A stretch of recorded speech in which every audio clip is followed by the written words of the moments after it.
far greater than anything you've ever tried to imagine in your mind. The mind cannot comprehend it. Cannot begin. It's like casting a drop off your fingertip in the ocean. Doesn't do justice. Muhammad, peace be upon him, is a man like you've never read about. This is why we got so angry.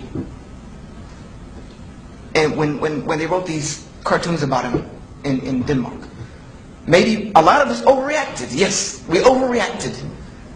But if someone insulted your mother, most of us probably would overreact, just because we love them so much.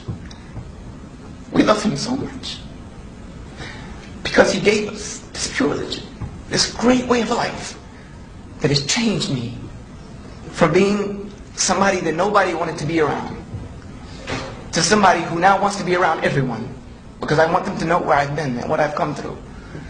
And even though my grandmother passed away in 2002, and my parents are not Muslim yet, I'm working on them. They are very strict Christians still. But they love me to death, and they love the fact that I'm Muslim. They will stand up and say, in a group of their own congregation, that I'm glad my son is a Muslim, wouldn't want him any other way. Because before, he did not have any respect for me. Even as a Christian, no respect for me. Now as a Muslim, he calls me every day. When I'm sick, he drops everything to come see me across the country. Why? Because his religion tells him he has to. This is the way of life people need. And I'm going to finish.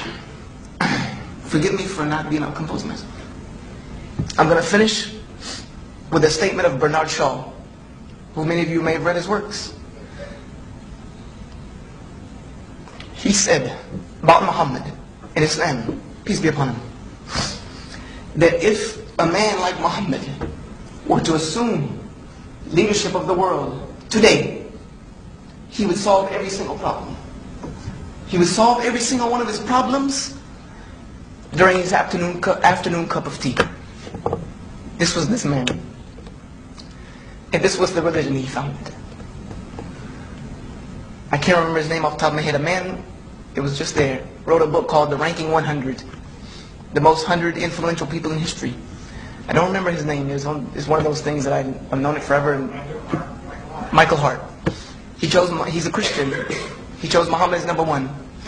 He said, because if you want to know what it means to have smallness of means but greatness of purpose, then go look at Muhammad. And go look at the religion he founded. You find it there. So that's what I'm conveying to you. I'm conveying to you the statements of your colleagues, non-Muslims. Just go do the research for yourself. Like Napoleon said, Mutta, what can it hurt you?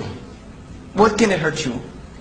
It can either be an interesting study that may lead you to understand 10 million people in this country a lot better, and 2 billion people in the world a lot better, and growing. Statistically, by the year 2015, Muslims will be a majority in the world. Statistically, we will be. So, it's just going to happen. So you will know them a lot better.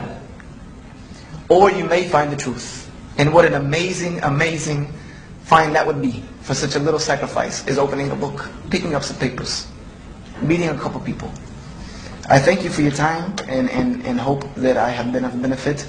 I finish by saying that there is no God worthy of worship except the one true God that created everything. His name is Allah in Arabic, which means the God. And that Muhammad is the last and final messenger to mankind. And that Islam is the truth. Thank you very much.